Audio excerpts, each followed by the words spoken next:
What up, everybody? Welcome to the channel. If you're new, don't be. Go ahead and click that subscribe button to be a part of the Witness Gang, to join the Witness Nation. Now let's get into this, shall we? Hello, you guys, and welcome to the channel. If you're new, don't be.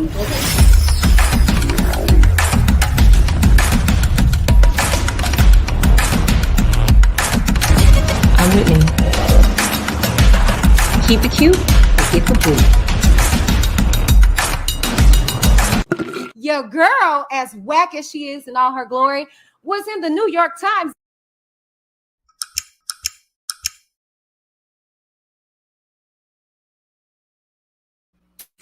What up, everybody? Welcome back to the channel. I pray you guys are having a super stupid blessed day. We are just pushing this document out, okay? We're pushing these transcripts out, honey, okay? Because tonight, without further ado, I'm giving you guys what you guys have been asking me for, my response in regards to these text messages. I told you I wanted to wait until the other side came out, which that's what I'm going to do. So tonight I am going to read the final 25 pages as well as conduct my hypothesis, if you will, backed up with, things that I've came across, things that I have access to on tonight. So make sure you guys stay tuned. But I wanted to go ahead and get these pre-records with these first 75 pages out. So we'll be full steam ahead for this evening, okay? So yeah, let's go ahead and get into it, okay? Make sure that you guys keep it cute, okay? Let's just keep it cute. Subscribe to the channel if you have not done so already, okay? Now go ahead and shoot your girl a dude or whatnot. Okay? You can do so by sending me a Cash App, or if you look at the bottom of the screen, you can see where you can send it anywhere else, okay? All right, so I am going to get us revved up, okay? We left off on page 50. So let me get us to page 50. Okay, oh, I got right to it. 51. Okay, so let me go ahead and share my screen. Okay.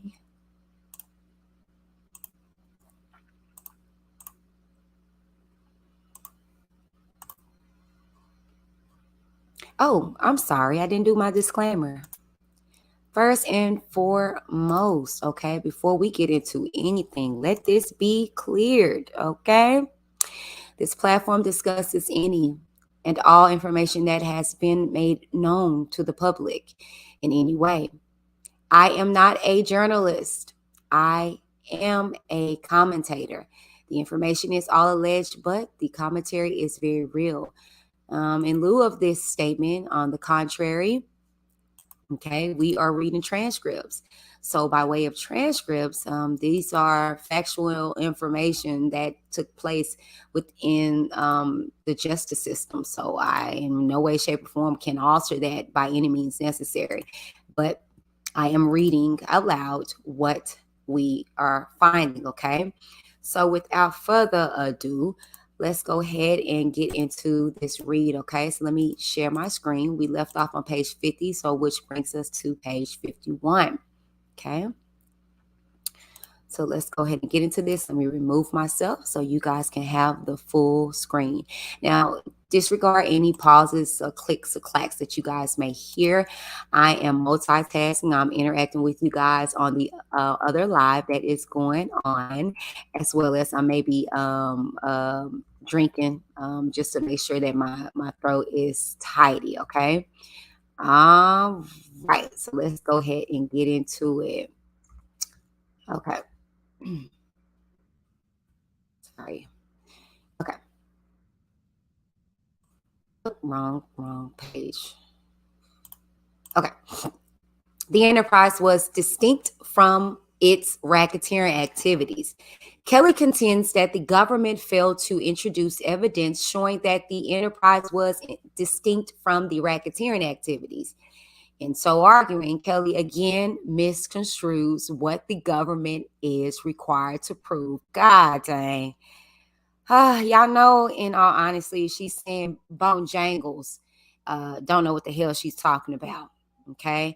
That's just basically what she's saying. She's referring to R. Kelly because, Bone Jangles represents him. But what she's basically saying is, Miss Ma'am, you're misconstruing the law. Well, let's continue. It is true that the government must prove both the enterprise and the pattern of racketeering activity. That proof of one does not necessarily establish the other. For example, if several individuals independently and without coordination engage in a pattern of RICO predicate offenses, proof of these patterns would not be enough to show that the individuals were members of the enterprise.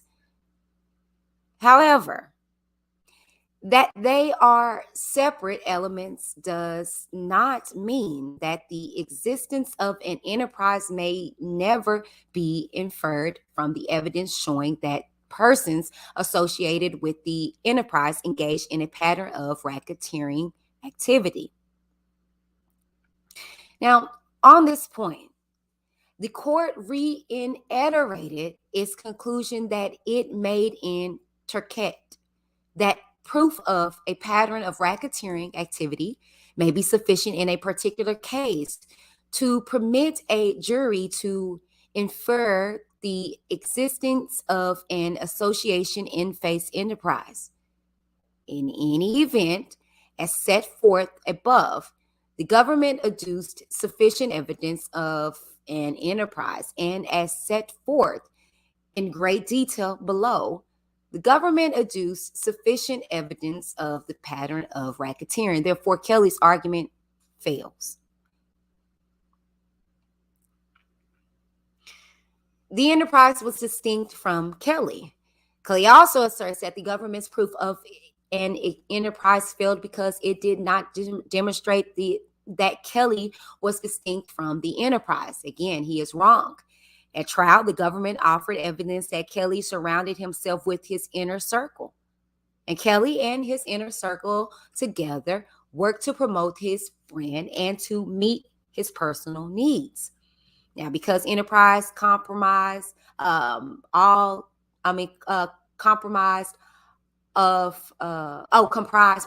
comprised of Kelly and his inner circle, consisted of more than just Kelly, and even more than just Kelly's employees. It is sufficiently distinct. Kelly's reliance on a series of cases where the defendant was a corporation is inexposit.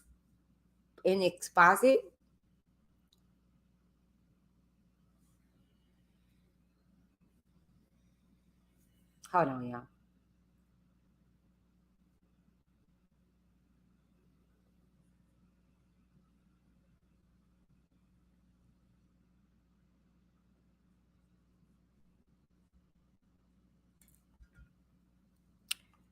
Sorry. Hold on, y'all. Multitest here. Okay, where we left off at. Okay. For example, in the case study, as you guys see, the defendant was a corporation, baby. A corporation, Marine, Midland Bank, okay, as you guys see. And the enterprise was the restructuring group, which consists of bank employees acting in the course of their employment and on behalf of the corporation. The circuit court explained that where employees of a corporation associate together to commit a pattern of predicate acts in the course of their employment and on behalf of the corporation, the employees in association with the corporation do not form an enterprise distinct from the corporation. Now, the Second Circuit reason, because a corporation can only function through its employees and agents, any act of the corporation can be viewed as an act of such an enterprise. And the enterprise is in reality no more than the defendant itself. Now, in any event, the mere fact that Kelly engages employees is not a shield against a RICO conviction. Notwithstanding the fact that Kelly may use his employees to carry out some of the alleged conduct. At trial, the government adduced ample evidence that Kelly can and did, in fact, function separate and apart from his employees and agents. The enterprise affected interstate and foreign commerce. Now, Kelly claims the government did not adduce sufficient evidence of the interstate commerce element and asserts that the government must offer proof beyond a reasonable doubt that the alleged racketeering activity affected interstate commerce. In fact, based on the plain language of this particular law, the government may prove the interstate commerce element by showing either then the enterprise engaged in interstate or foreign commerce or that its activities affected interstate commerce. This particular case law. Furthermore, the effect on interstate commerce may be de minimis in this case law right here. Okay. Upholding jury instruction that only a de minimis effect is needed in observing that Supreme Court's decision, okay, in this particular law, case study, or law, did not alter the principle that where the type of activity at issue has been found by Congress to have a substantial connection with interstate commerce. Now, the government need only prove that the individual subject transaction has a de minimis effect on interstate commerce.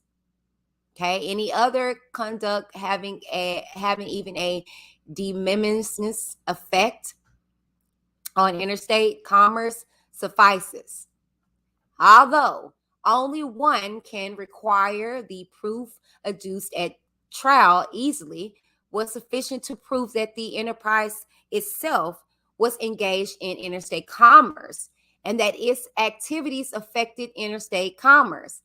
Furthermore, although only a de minimis effect is required, the effect was much more here. For a period of years, members of the enterprise regularly arranged travel throughout the country and internationally for Kelly, other members of the enterprise and Kelly's victims, and other female guests. Between 2003 and 2011, Kelly's employee Tom Arnold arranged travel for Kelly's female guests using a travel company, Preferred Travel, and by booking flights on Orbitz. Arnold traveled internationally with Kelly. Kelly's employee Diana Copeland arranged travel for Kelly's female guests. That alone is more than sufficient to prove that this element. A corporation is generally engaged in commerce when it is itself directly engaged in the production, distribution, or acquisitions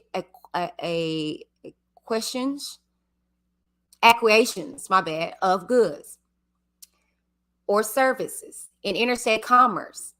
Okay, this particular law, case study. There was also evidence that Kelly used telephones to communicate with his victims who were located in different states, including Sonia, Alexis, Jane, Faith, and Anna. Similarly, members of Kelly's inner circle, including Diana Copeland, Osette Mayweather, Suzette Mayweather, and Cheryl Mack, communicated by telephone with Kelly's female guest. Copeland received text messages from Kelly's guests. Use of an instrumentally of commerce, such as telephone lines, is also generally viewed as an activity that affects interstate commerce. Finding the defendant's placement of out-of-state phone calls to be a connection with interstate commerce under Hobbs Act. Finding effect on interstate commerce based on the use of interstate telephone calls to verify credit card transactions. Similarly, in Illinois and around the country, Kelly regularly used iPads, Canon cameras, and VHS tapes, all of which were manufactured outside of Illinois. To the extent that Kelly intended to assert a constitutional challenge to RICO, one has not properly been presented. Kelly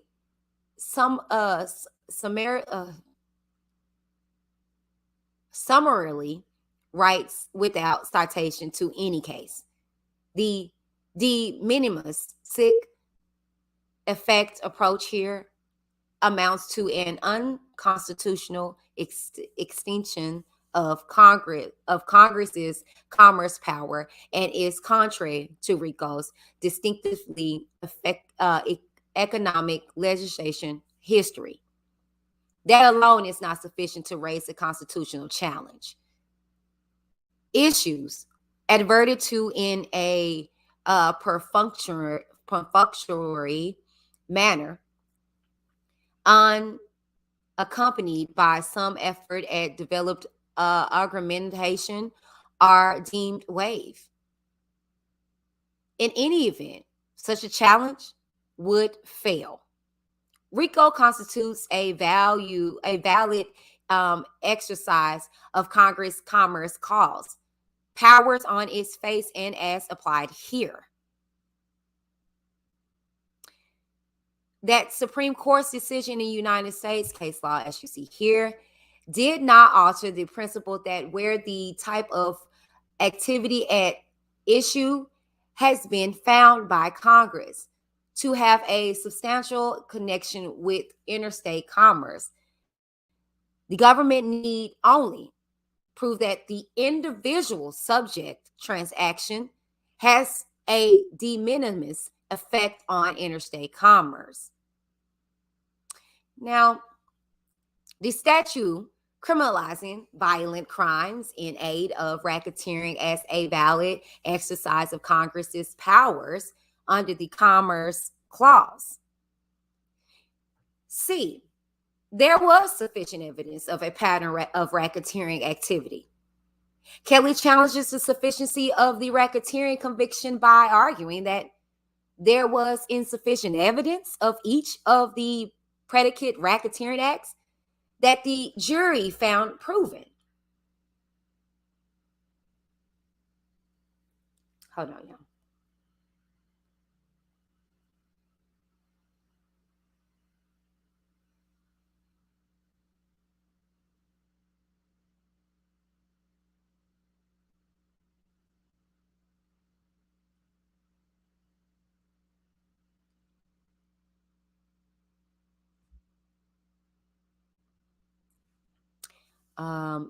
As described below, there was sufficient evidence of each predicate racketeering act. However, even assuming Arguedo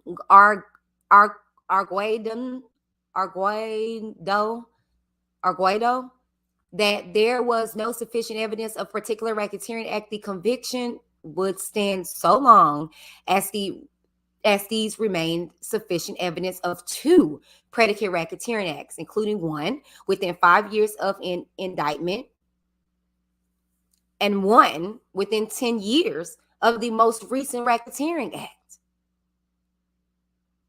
Defining pattern of racketeering activity as requiring at least 2 acts of racketeering.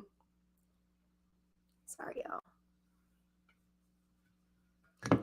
Requiring at least 2 acts of racketeering activity, one of which occurred after the effective date of this chapter, and the last of which occurred within 10 years, including any period of imprisonment, after the commission of a prior act of racketeering activity. 1. Bribery. Kelly asserts that the government failed to prove that he committed the crime of bribery as alleged in Racketeering Act 1. Specifically, Kelly claims that the record lacked evidence of Kelly's knowledge of how Smith obtained the fraudulent identification Kelly and Aaliyah used to obtain a marriage license. i.e., by bribing an employee at a public aid office. Kelly further contends that the government failed to meet the relatedness and statute of limitations standards under RICO. Kelly is wrong on each of the fronts. The government presented ample, direct, and circumstantial evidence to prove Racketeering Act 1. As a preliminary matter, there can be no dispute, and Kelly appears to concede, that the government presented evidence beyond a reasonable doubt the charged bribery occurred, namely that Smith, Kelly's then tour manager, tendered approximately $500 cash to an employee at a public aid office so that they would provide a fraudulent identification that Kelly and Aaliyah could use to obtain a marriage license. Kelly instead challenges the jury's determination regarding his knowledge of and intent with regard to the bribery. The government, however, presented sufficient evidence providing Kelly's complacency in and promotion and felicitation of the bribery scheme. During trial, Smith testified that after landing in Chicago, Kelly, his security guard, Tyree Jameson, his accountant and manager, McDavid, and others gathered in a hotel suite where Aaliyah was staying to discuss Kelly's plan to marry Aaliyah. Now, during this discussion, Smith suggested to the group, which Smith testified included Kelly, that he could obtain a fraudulent identification. Now, while Smith, who during his testimony had made clear his close relationship with Kelly and his strong aversion to being subpoenaed to testify, attempted to minimize Kelly's knowledge and involvement in the scheme. When asked directly if Kelly was present when Smith was suggesting to the group that you could get an ID from the welfare office if you paid some cash, Smith initially responded, "I don't remember precisely each time, but I'm pretty sure he was there." Now, after being confronted with his grand jury testimony, Smith ultimately responded yes to the question of whether Kelly was present for the conversation about bribing the welfare employee. Now, this testimony alone was sufficient to prove Kelly's knowledge of how Smith obtained the identification. Notwithstanding Kelly's claims to contrary, the jury reasonably credited Smith's testimony when he stated that Kelly was presented for the discussions regarding the plan to bribe the public aid employee. In addition to the context of Smith's testimony, the jury was able to view Smith's demeanor, mannerism, and speech pattern during his testimony, information that is not readily apparent from the transcript.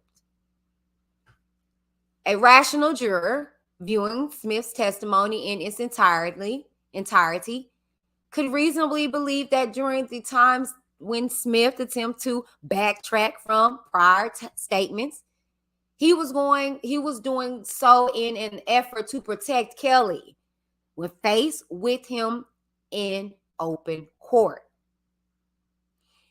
It is squarely within the province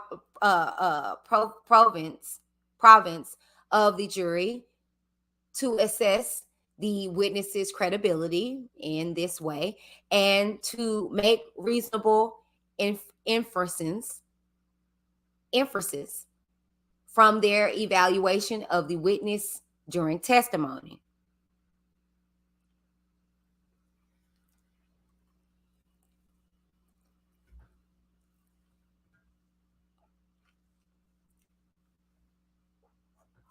Okay, this case study says where there is conflicting testimony at trial, we defer to the jury's resolution of the witness credibility. Okay, this particular case law stating that when deciding a Rule 29 motion, a court must not assess witness credibility, resolve inconsistent testimony against the verdict, or otherwise weigh the significance of evidence.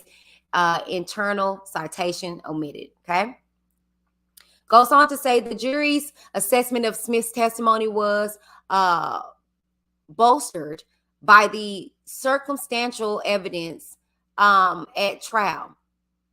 As the government's proof made clear, Kelly orchestrated and participated in every aspect of the scheme from beginning to end. Kelly engaged in inappropriate relationship and sexually abused Aaliyah since she was at least approximately age 13 or 14. Kelly, after learning that Aaliyah believed that she might be pregnant, instructed Smith to arrange last-minute flight tickets to go back to Chicago. Kelly, distraught and crying, told Smith that the plan would be for Kelly to marry Aaliyah in order to avoid jail. Kelly was present for conversations in which Smith discussed bribing someone at the welfare office. Kelly, after Smith expressed his reservations about the plan, asked Smith whose side he was on. The money used to bribe the individual came from Kelly's account and manager, who handled Kelly's coffers. Kelly drove with Smith and Aaliyah to the welfare office and the courier office, where Kelly's friend worked, staying behind in the car. Kelly, knowing that Aaliyah was a minor and had not previously had identification showing she was 18, filled out a marriage application that contained the fraudulent information. Kelly was part of the group that went to speak with Kelly's friend and who put them in touch with the minister. And Kelly repetitiously and illegally married Aaliyah in a suite in the airport hotel. The very reason Kelly needed the fraudulent identification document in the first place, the jury's finding was rather supported by the overwhelming evidence adduced at trial that Kelly controlled every aspect of his affairs, and virtually no decision, no matter how minuscule, was made without Kelly's knowledge and approval. Based on the direct and circumstantial, I'm sorry, y'all, I'm reading the freaking chat. Okay. Evidence presented at trial, the jury reasonably could have inferred that it was inconceivable that Kelly had participated in, facilitated, and benefited from every aspect of the scheme but the decision to bribe the public aid office employee. Such an inference was proper given all of the evidence presented and the court's instructions. Defendants knowing, sorry, this case law right here, y'all. Defendants knowing and willing participation in a conspiracy may be inferred from, for example, her presence at critical stages of the conspiracy that could not be explained by happenstance or a lack of surprise when discussing the conspiracy with others. Case law, denying Rule 29 motion and nothing that it was eminently reasonable for the jury to infer from the evidence that the result of the conduct was obvious to all of those involved in the conspiracy. This case law, differentiates to a jury's, I'm slaughtering all these words, but y'all see it. Verdict is especially important in a conspiracy case because a conspiracy by its very nature is a secretive operation, and it is rare. It is a rare case where all aspects of a conspiracy can be laid bare in court with the precision of a surgeon's scalpel. Case law as here, denying Rule 29 and Rule 23 motion stating that the prosecution may prove its case entirely by circumstantial evidence so long as guilty is established beyond a reasonable doubt. Okay, given all the evidence viewed in the light most favorable to the government and deferring to the jury's assessment of witness credibility, a rational jury could and did find all the elements of Racketeering Act 1 proven. These findings should not be second guessed.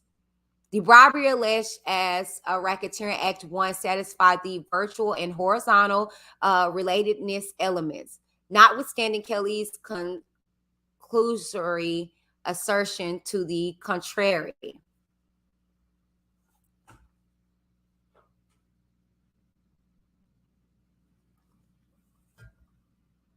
Oh, sorry. In United States, the Second Circuit explained. This court has further developed this requirement of relatedness, holding that, okay, this is just, I'll read it. Holding that predicate acts must be related to each other, horizontal relatedness, and there must be related to the enterprise, virtual relatedness. To show that the predicate acts are virtually related to the RICO enterprise, the government must establish that the defendant was enabled to commit the predicate, the predicted offenses solely by virtue of his position in the enterprise or involvement in or control over the affairs of the enterprise, or that the predicate offense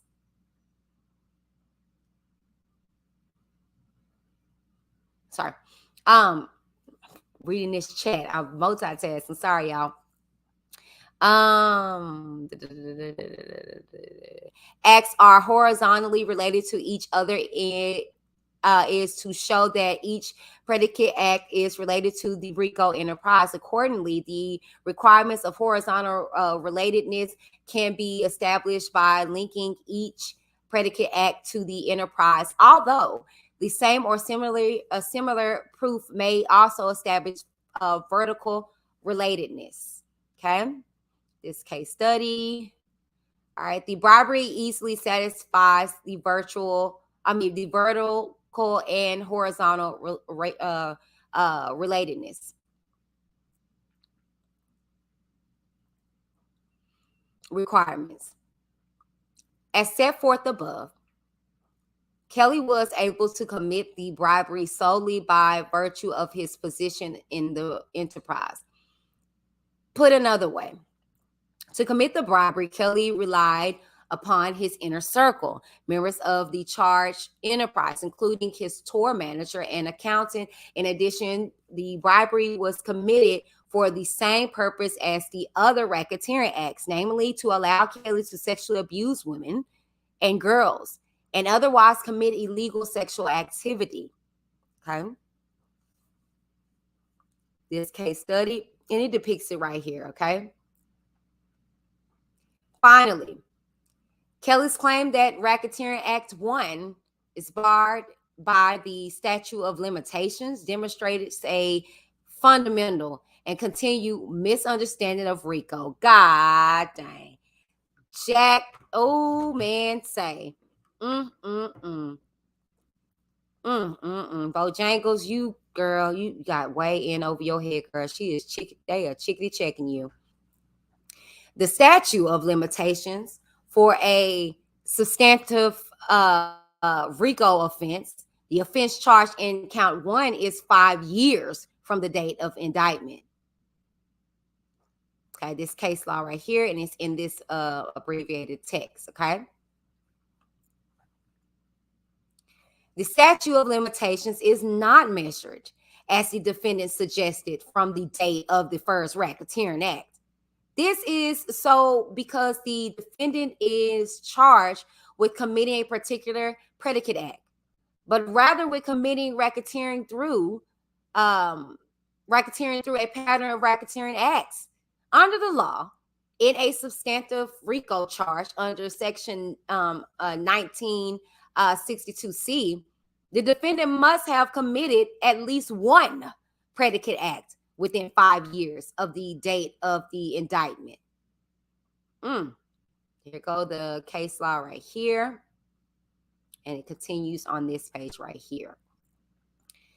Now, because this indictment was filed on June 20, 2019, at least one of the predicate racketeering acts charged against the defendant in the substantive RICO count must have occurred or continued past June 20th of 2014. In this case, Racketeering Acts 8 through 14 all occurred after that date, and there is thus no statute of limitation issues in this case. Come on. Yay. Yeah. Oh my God. In the words of Bishop, my God, my God. Ha! Oh, that statute of limitation. Okay. Production of sexually explicit material.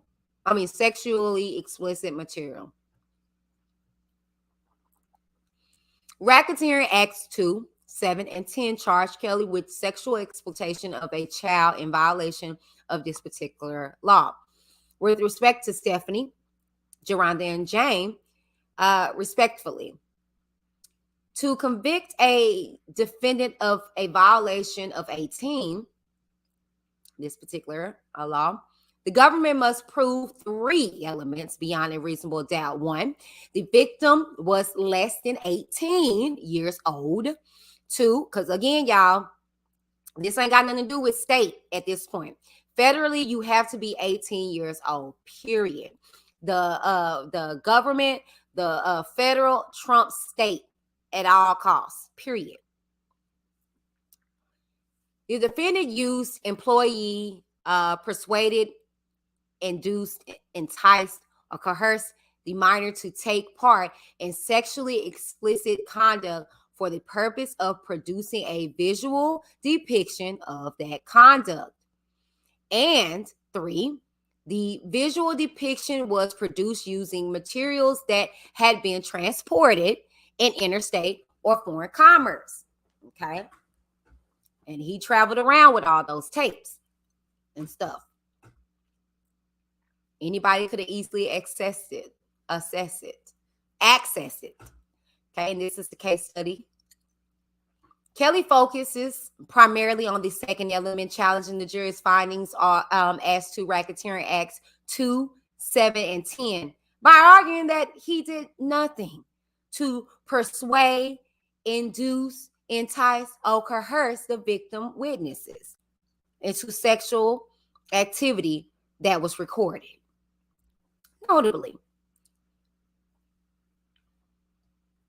his argument conveniently omits any reference to the fact that the second element may be proven by showing that the defendant used or employed the minor to take part in sexually explicit conduct for the purpose of producing a visual depiction of that conduct.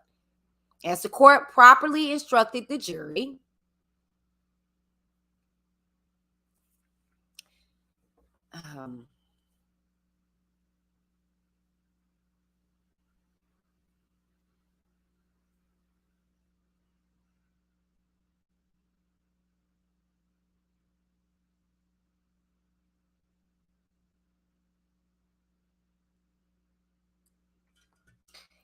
as to the second element, the words used, employed, persuaded, induced, and enticed are words of common usage. You should interpret these words by using your own common sense.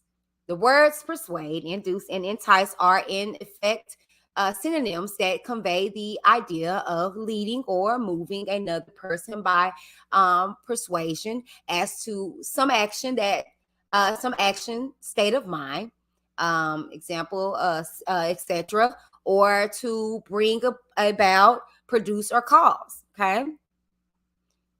And this particular case law.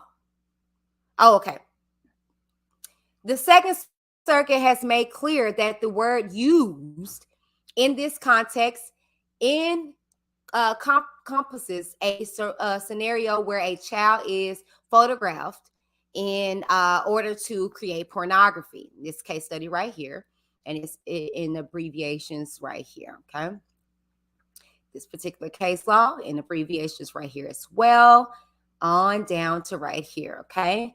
It continues by saying, as a result, Kelly is simply wrong when he states with no citation to any precedent that the government must prove the defendant did something more than just film the sexually explicit conduct or a minor to meet the second element. Indeed, as the Second Circuit has long held, there is no reason to assume that the use of a minor must occur before the filming or for photographing of illicit sexual activity. No temporal limitation is implicit in any of the meanings that the word use ordinarily has, nor is one indicated in the surrounding statute or case law. Although some of the other actions listed in this particular case law, such as enticing, inducing, and persuading, will most often occur before the depicted activity, that is not so of the word use. And we find no indication in the statute that Congress meant to import a temporal limitation into the term in this context.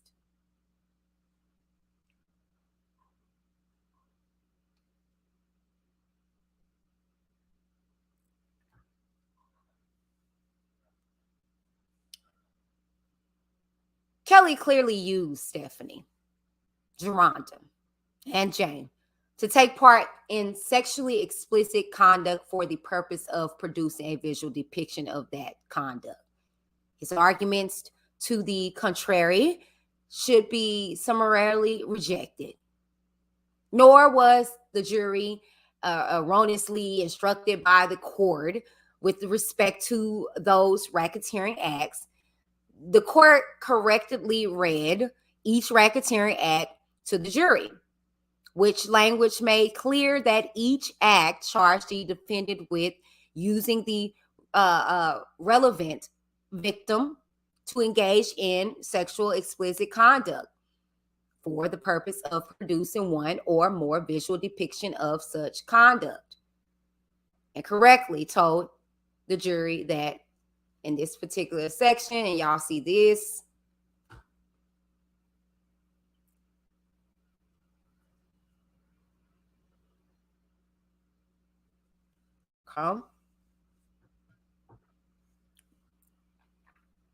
with respect to Racketeering Act 2, the court then instructed the jury on the elements of this offense and various definitions of terms used within those elements, which it referred back to when instructing the jury on Racketeering Acts 7 and 10. With respect to the elements, the court instructed the jury, and you guys see right here what they instructed the jury to do.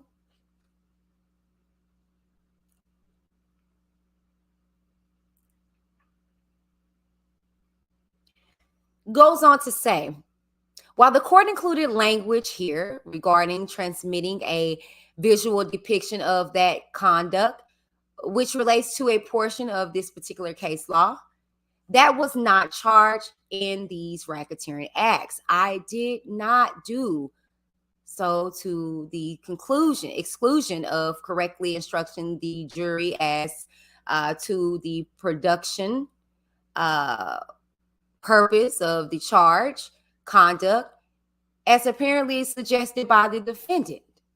Given that, as Kelly himself concedes, the government presented no evidence regarding the transmission of live visual depictions at trial, the court's inclusion of the surplus or transmitting language did not mislead the jury or affect his verdict. Particularly whereas here, both the language of the racketeering acts themselves and the relevant portion of the statute read by the court to the jury made clear that the indictment only charged the production purpose of the visual depictions and not any purpose to transmit such visual depictions.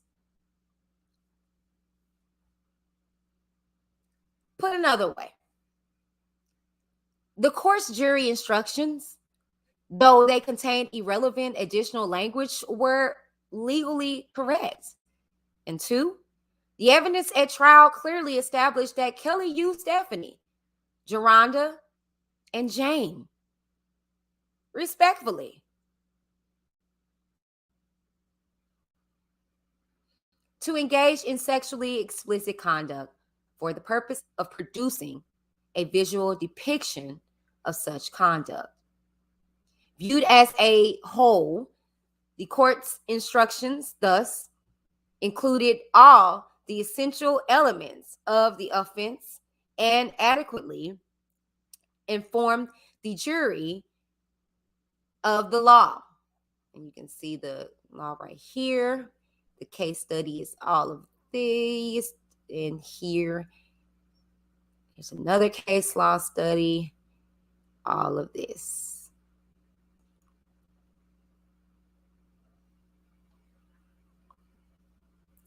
Finally, Kelly's argument that the government failed to prove the interstate commerce element of the offense, namely that the visual depiction as everybody is trying to call me. Hold on, y'all.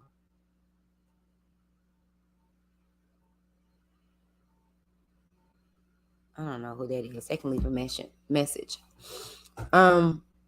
Namely, that the visual depiction at issue were produced using materials that had been mailed, shipped, or transported in and affecting interstate and foreign commerce. Lacks merit. With respect to Stephanie, the government proved beyond a reasonable doubt that Kelly produced the visual depiction in Illinois by using a video camera to record the visual depiction on a VHS tape. The government further proved by stipulation that a component part of all VHS tapes is polyester film.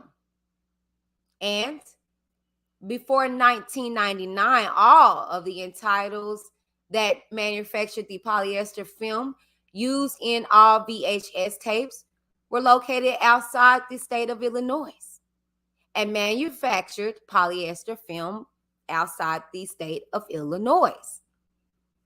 With respect to Geronda, the government proved that Kelly produced the visual depiction of Geronda in Illinois using an Apple iPhone and a Canon camera, both of which were manufactured outside of the state of Illinois. With respect to Jane, the government proved that Kelly produced visual depiction of Jane throughout the United States, including in Chicago, Atlanta, and California, using an iPad, which was manufactured outside of the United States. Based on this evidence, a reasonable jury could find beyond a reasonable doubt that the sexually explicit visual depictions of Stephanie, Geronda, and Jane were all produced using materials that had been transported in interstate commerce. Okay, this particular case law goes all the way down here. This particular case law as well, all the way down here, and then on sort.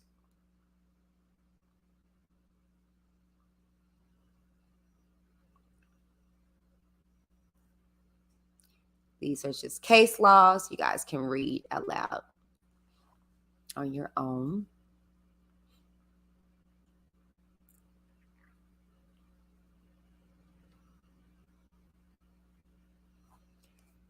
Mann Act violations. Exposure to a sexually transmitted disease.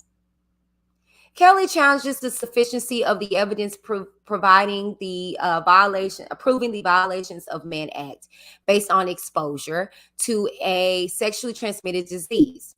Specifically, Kelly first argues that the government failed to prove Racketeering Acts 8A and 12A because, with respect to Jane and Faith, respectively, there was sufficient evidence to prove that Kelly transported either of them with the intent of exposing them to herpes. He also similarly argues that there was insufficient proof on Racketeering Act 8B and 12B that Kelly persuaded, induced, enticed, or coerced Faith to travel to New York with the intent of exposing her to herpes, and that he did not persuade, induce, entice, or coerce Jane to travel to California in April and May of 2015 at all. Finally, Kelly argues that the evidence was insufficient to prove that he committed violations of California Health and Safety Code as follows, and also New York penal law as follows. Okay, beyond a reasonable doubt. Racketeering Acts 8A and 12A intent. As the court correctly instructed the jury in order to establish the necessary intent for violation of this particular law or case law. Okay, and this is what they instructed them, okay, pertaining to that case law.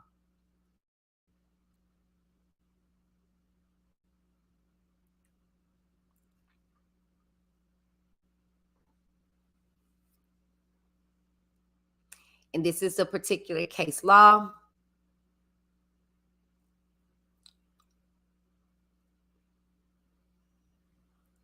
All the way down here. Okay, and then it ends here. Kelly argues that the illegal sexual activity alleged in these racketeering, Okay. And these are all notes again with the numbers, so you guys can read freely amongst yourself. Those are like the little notes.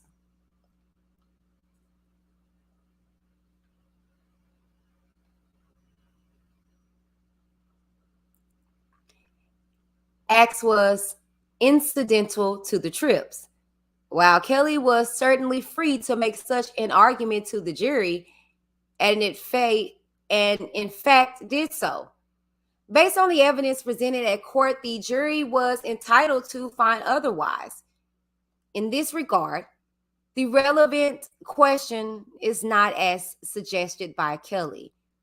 Whether he traveled to California in the spring of 2015 to perform at shows or that he had the intent to infect Jane with herpes, rather the relevant question is whether one of Kelly's motivating purposes in transporting Jane to California was to engage in unprotected sex. So basically they're saying it don't matter if that was not your only intent or whatever the case may be. If you were having sex with her, you were exposing her, and then you didn't tell her. That's the whole point. Maybe your trip wasn't solely to have sex, but you end up having sex with her unprotectedly. You didn't even protect yourself or her.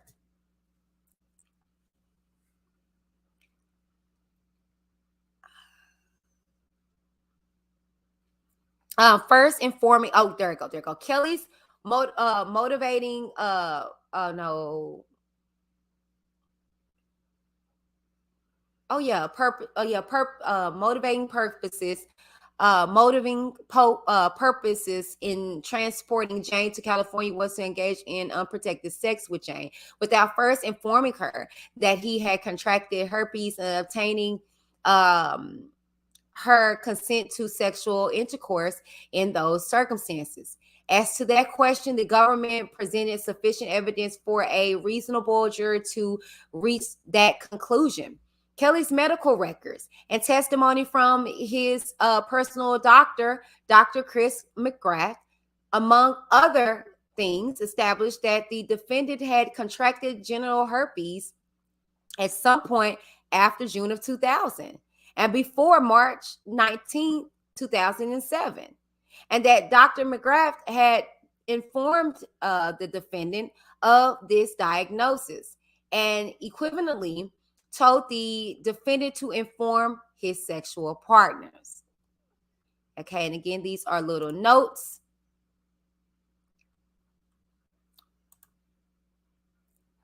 Okay. Got about now we have like 5 or 6 more pages on the continuance of the case law. There was also overwhelming evidence showing that, notwithstanding that Kelly told Jane, Kelly's motivating purpose in spending time with Jane was to engage in sexual activity with her. Jane testified that the very first time she met Kelly in Florida at the Dolphin Hotel, he told her that before she could audition for him, he needed to come or ejaculate, and continuously tried to peer pressure her to have sex with him. Ultimately, after Jane continued to decline, Kelly asked Jane to at least just let him lick her butt. And in return, he promised to allow Jane to audition and to take care of her for life. Thereafter, Kelly licked Jane's butt before being interrupted by a knock at the door of his hotel room by officers. After the officers left, Kelly made Jane get back on top of him backwards, and then he ejaculated. After he ejaculated, Kelly allowed Jane to sing for him. Thereafter, Kelly told Jane that he wanted her to travel to see him and that he would teach her a few techniques.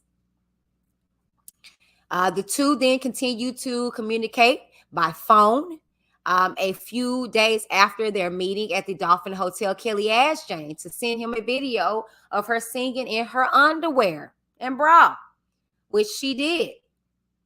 He also gave Jane the phone number for his assistant, Cheryl Mack, and told Jane to text Mack so that Mack could make travel arrangements for Jane to come see Kelly while he was on tour in California.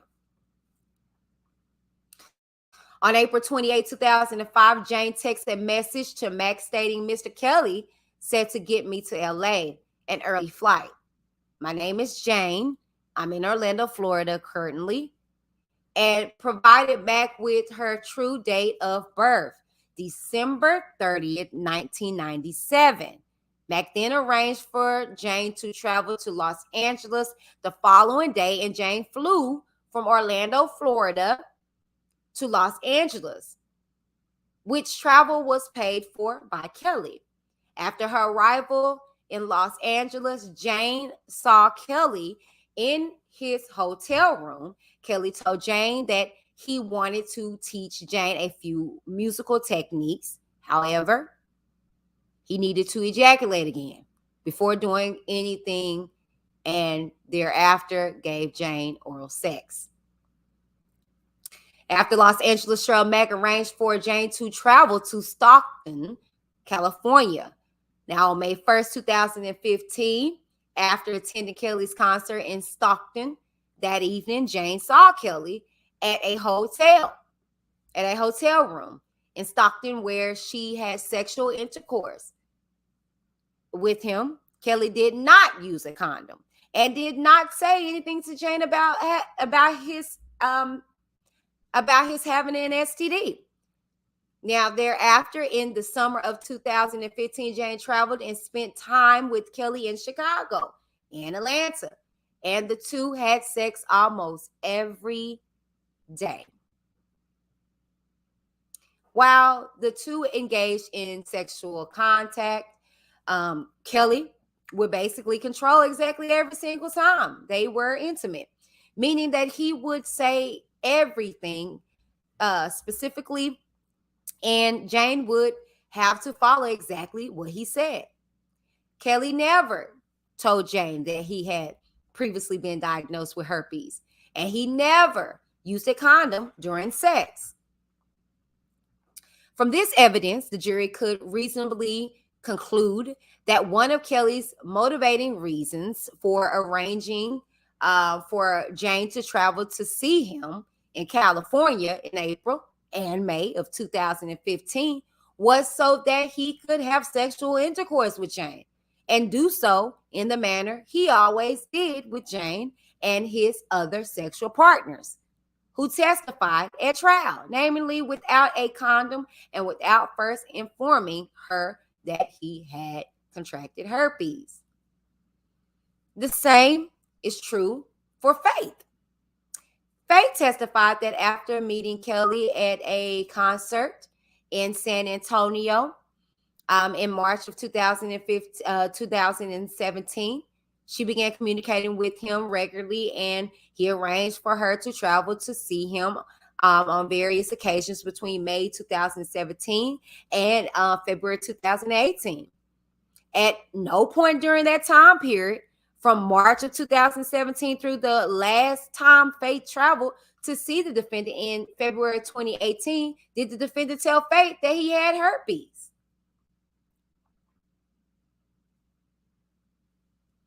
And at no point during his sexual interactions with Faith did he wear a condom, including during sexual intercourse.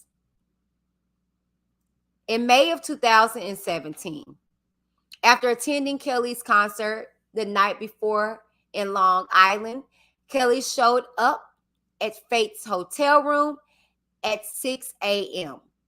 and almost immediately stripped down from his waist down and told Faith to take her clothes off, asking her to come rub on Daddy, referring explicitly to his penis.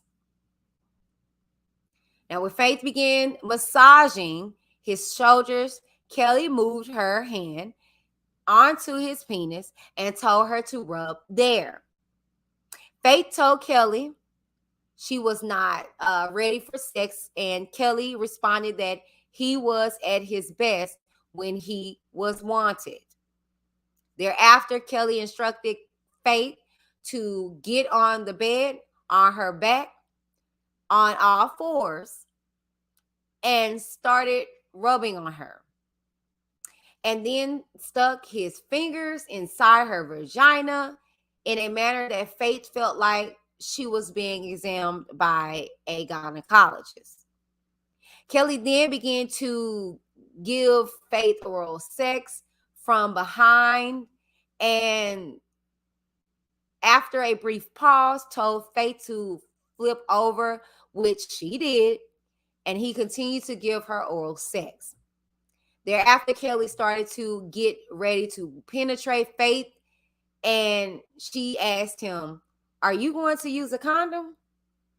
To which Kelly replied, "We don't need a condom." Kelly then penetrated Faith's vagina with his penis and directed Faith on what to say and how to moan while recording the encounter on a nearby Apple iPad. There were a few times where Kelly paused because Faith wasn't getting aroused, and it was kind of like difficulties with him getting inside of Faith. After Kelly finished, he let out a sigh of disappointment and told Faith there was a lot she had to learn when it came to sex. After a brief conversation concerning Faith's age, Kelly put on his clothes, got his backpack, and he left. Other than stay in her hotel room at the defendant's direction, Faith did nothing else for the remainder of the trip and did not see the defendant again during the trip. Goes on to say, in the months that followed, Kelly arranged for Faith to travel to see him in Chicago, Dallas, Los Angeles, and then finally in New York City. On each of those occasions, the defendant intended to engage in sexual intercourse with Faith. Indeed, in Chicago, within less than 5 minutes of first seeing her, Kelly told Faith to take off her clothes and pulled his penis out. After Faith told Kelly she was on her period, he told Faith to suck on Daddy and pulled her neck down to start giving him oral sex, which she did for approximately 30 minutes. This encounter began about 10 minutes after Faith had arrived at Kelly's studio from the airport, and as discussed above. Now, less than 5 minutes after the defendant first saw her in Chicago, Kelly then sent Faith to buy lingerie at a local mall and did not see her again during his trip to Chicago, from which the jury could certainly infer that Kelly no longer had an interest in seeing her again during this trip, because she had told him she had her period, and given that would not engage in sexual intercourse with her. Now in Dallas, Kelly engaged in sexual intercourse with Faith at the concert venue before his show, without a condom and without first informing her he had herpes.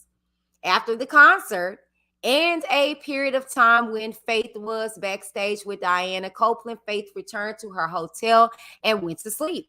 Approximately 2 hours later, Faith was woken by knocking on her door. Kelly came inside and engaged in sexual intercourse with Faith, again, without a condom and without his informing her that he had herpes.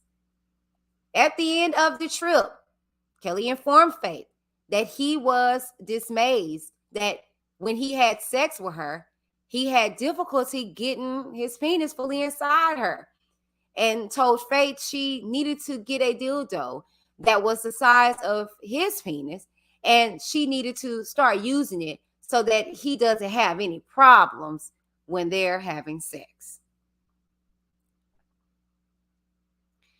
Now, in Los Angeles, Faith first saw Kelly at a recording studio after being told by Diana Copeland to wait in a Sprinter van outside for hours, and then in a room within the studio. After about 15 minutes, Kelly jogged into the room, got something, said hey, and left the room. Faith then waited several hours in the room before Kelly returned again. Shortly after his return, Kelly told Faith to take off her clothes and walk back and forth. Faith again told Kelly she was on her period, though this time she did not actually have her period. Faith lied to Kelly about having her period because she did not want to have sex. Now, upon learning that Faith had her period, Kelly sighed and said, well, why did you come? Faith responded, you wouldn't want me to come just because I was on my period. And Kelly nodded his head. He then told Faith to take off her pants and had her walk back and forth in the bodysuit she was wearing. Later, as described in Fur, he forced Faith to give him oral sex. Finally, when Faith traveled to New York City in February 2018, she arrived at the Mondrian Hotel around 1 a.m. and stayed in Kelly's hotel suite. The suite was empty when she arrived, and Kelly knocked on the door about 8 a.m. while Faith was sleeping. Immediately after she opened the door to the suite, Kelly told Faith she was going to have to get used to his schedule and told her to take her clothes off, which she did. Kelly then asked Faith to hug and kiss him, and thereafter retrieved his iPad and told Faith to pose, after which he complained that she wasn't being sexy. He then told Faith to play with herself, and when she did not do so, he sighed with this dissatisfaction. Kelly then asked Faith to lie down on the bed on her back, and after the defendant masturbated briefly, he began to penetrate Faith, putting his penis into her vagina. Faith clenched her body on purpose, and Kelly became frustrated, started grunting, told Faith to relax, and got upset when she did not do so. Finally, frustrated and upset, Kelly got up, retrieved his iPad to watch sexual content on it, and began masturbating in a high-speed manner. When he finished, Kelly told Faith she needed to be like the two women in the sex video he had just watched on his iPad. Kelly then ordered room service, asked Faith to rub his back, and subsequently fell asleep.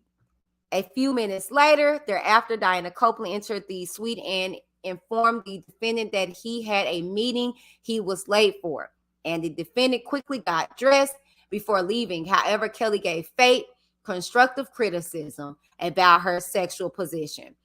The defendant did not use a condom or inform Faith that he had herpes prior to having sexual intercourse with her in New York City. Giving this course of events over 5 trips, including Kelly's reaction to learning that Faith purportedly had her period in Los Angeles, a reasonable jury could certainly conclude that a motivating purpose of having Faith travel to see him in Los Angeles and elsewhere, including her 2 trips to New York, was to have sexual intercourse with her in the manner he always did, without a condom and without first informing her that he had herpes. Racketeering, Acts 8B and 12B, persuasion, inducement, enticement, or coercion. Jane. Now, Kelly argues that with respect to Racketeering Act 8B, the record is devoid of evidence that Kelly persuaded, induced, enticed, coerced Jane to travel to California in April and May of 2015.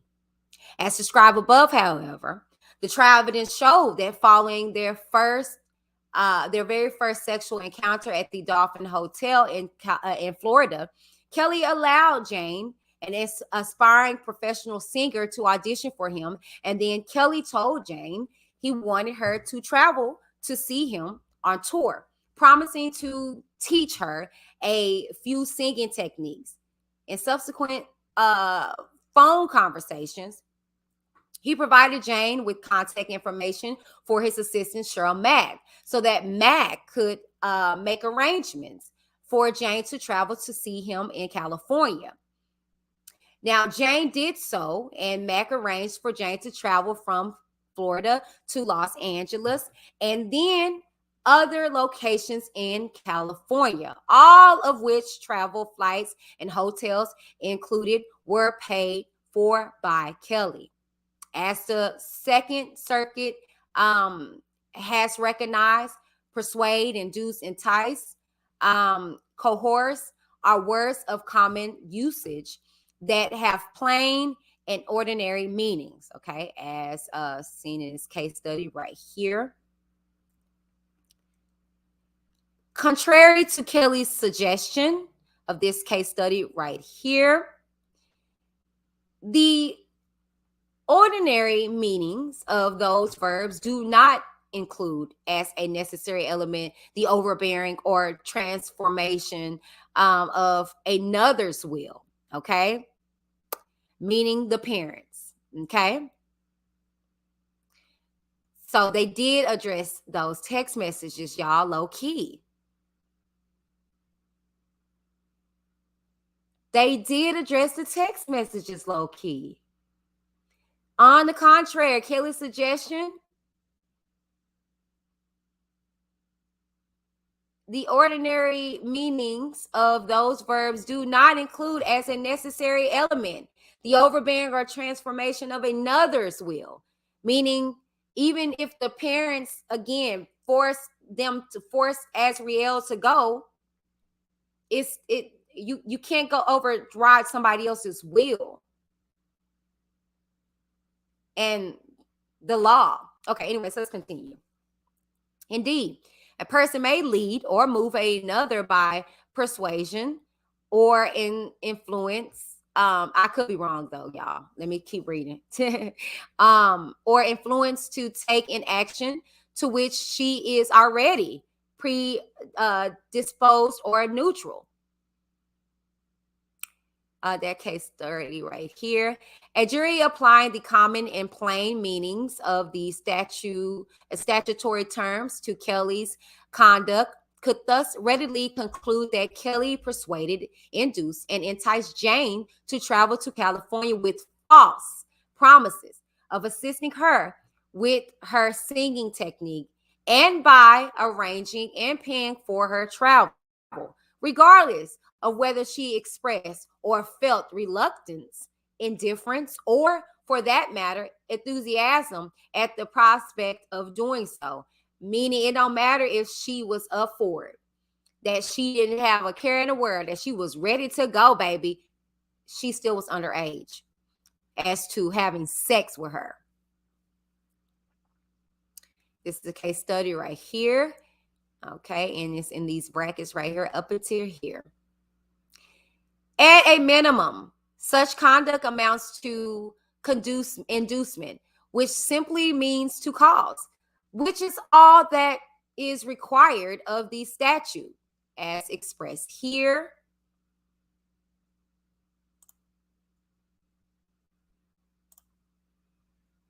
and here.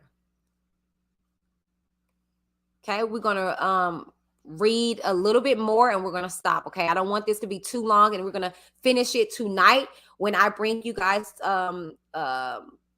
my statements in regards to the lack thereof of talk of the text messages. Faith. Kelly similarly argues that Insufficient evidence exists to prove that defendant took any action to induce, persuade, entice, or coerce Faith into traveling to New York, because the evidence shows that he invited a grown woman to meet him in New York, and she accepted. This argument fails for the same reasons. Based on the evidence set forth above, including that Kelly invited Faith to see him and arranged and paid for the travel, the jury could reasonably conclude that Kelly induced her to travel to New York to engage in sexual intercourse with her in the manner in which he always engaged in. It goes back to the point. He did not tell her about him having herpes, period. With engaged in sexual intercourse with her, i.e. without using a condom and without first informing her that he had contracted herpes, and obtaining her consent to sexual intercourse in these circumstances. Okay, and this is the case study which right here that it is reflecting from.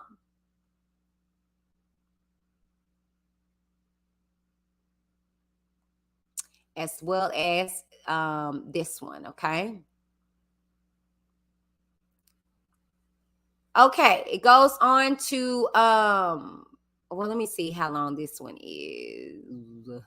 Yeah, we'll stop here. We're going to stop on page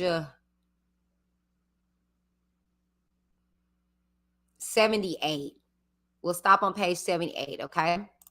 And we'll start back up tonight on page 78. All right, you guys, there you have it, okay?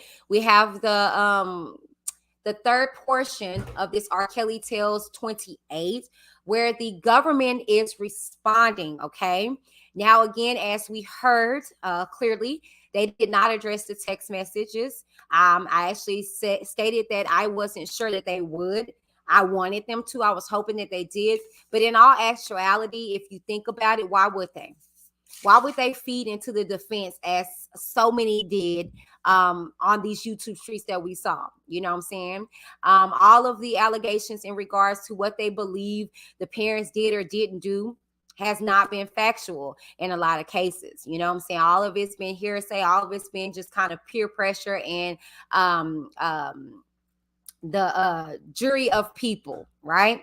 So at the end of the day, as I expressed to you guys, I will, however, piece together some findings in regards to reading the transcripts, in regards to reading the appeal motion, as well as just, you know, reading transcripts and things to that nature. I ask that you guys join me just to get into my mind on tonight as we continue the fourth and final portion and readings of the government's response to the motions of R. Kelly and Bonjean. Okay. So not for nothing, join me tonight, same bad place, different bad time, 7:30. It's Central, 7:30 Central Standard Time. Meet me back here. I will pre-schedule it, so you guys will be able to click on it and get on in here, or at least set your reminders. Okay. Now, y'all know these YouTube streets are going to be crazy, okay? Tread lightly, you guys. I'm going to tell you here now that I am not going to be continuously dragging this out, being clickbaitish and stuff like that.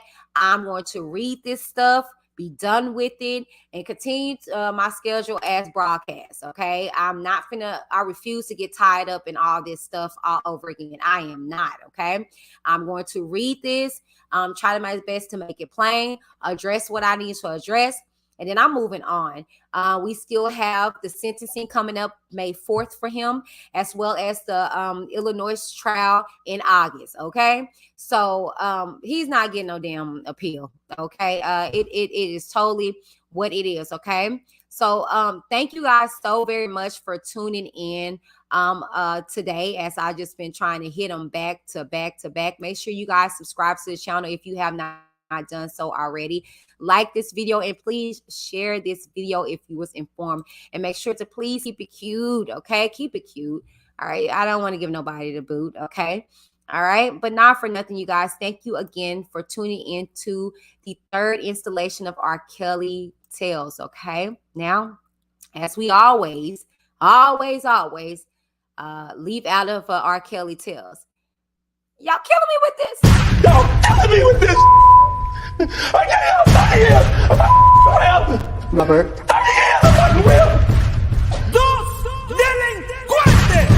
You're killing me, man. This ain't not about music. I'm trying to have a relationship with my kids, and I can't do it. Y'all just don't want to believe the truth. You don't want to believe it. At this point, we briefly pause the interview to give Kelly a moment. Man, y'all killing me with this. Y'all killing me with this. Y'all killing me with this. Y'all killing me. Y'all trying to kill me. Y'all killing me with this. Y'all killing me with this. Y'all killing me with this. Y'all killing me with killing me, man. Trying to kill me. Killing me, man. Trying to kill me. Y'all wanna believe it? Trying to kill me. Killing me, man. Trying to kill me. I hope this camera keep going. Stupid R. Kelly. Fight for my life. Stupid R. Kelly. Ain't do it. Fight him. Stupid R. Kelly. Fight for my life. Stupid R. Kelly. Ain't do it. Fight him.